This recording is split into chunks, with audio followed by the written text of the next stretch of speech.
আসসালামু আলাইকুম মাছ চাষি ভাই বন্ধুরা, দেশ এবং দেশের বাহির থেকে যে যেখান থেকে আমার এই ভিডিওটি দেখতে পাচ্ছেন, ভিডিওটি ভালো লাগলে একটি সাবস্ক্রাইব করে রাখবেন পরবর্তী নতুন ভিডিও দেখার জন্য।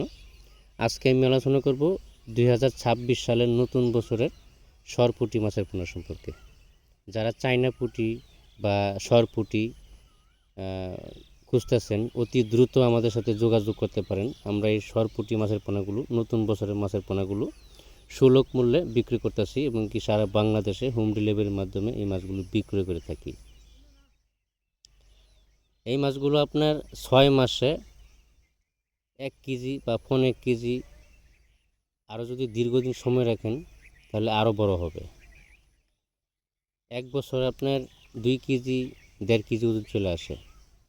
তো এটার কারণ হলো যে আপনাকে সংগ্রহ করতে হবে কোন ধরনের পোনা।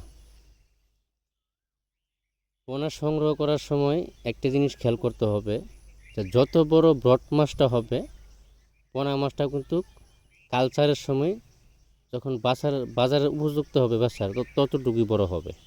কিন্তু মা মাছটা বড় হইতে হবে, ব্রড মাছটা।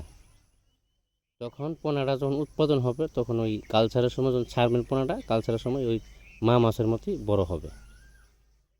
একটা জিনিস লক্ষ্য রাখতে হবে যে মাছের পোনা যখন সংগ্রহ করবেন, বড় ব্রড মাছ থেকে যে উৎপাদিত পোনাগুলো আছে এই ধরনের মাছের পোনা সংগ্রহ করবেন, চেষ্টা করবেন।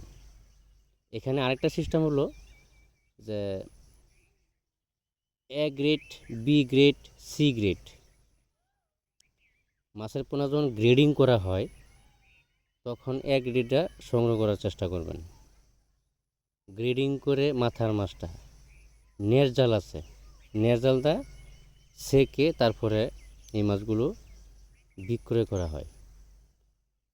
আপনারা অনেকেই বলেন যে বিশ্বাস করব কীভাবে। এগুলি আসলে বিশ্বাসের মাধ্যমে নিতে হয়। যে বিশ্বাসঘাতকতা করে সেটার কিছু করার নেই, কারণ যে ভালো মাছ দেয় সবসময় সে ভালো ব্যবসা করার চেষ্টা করে।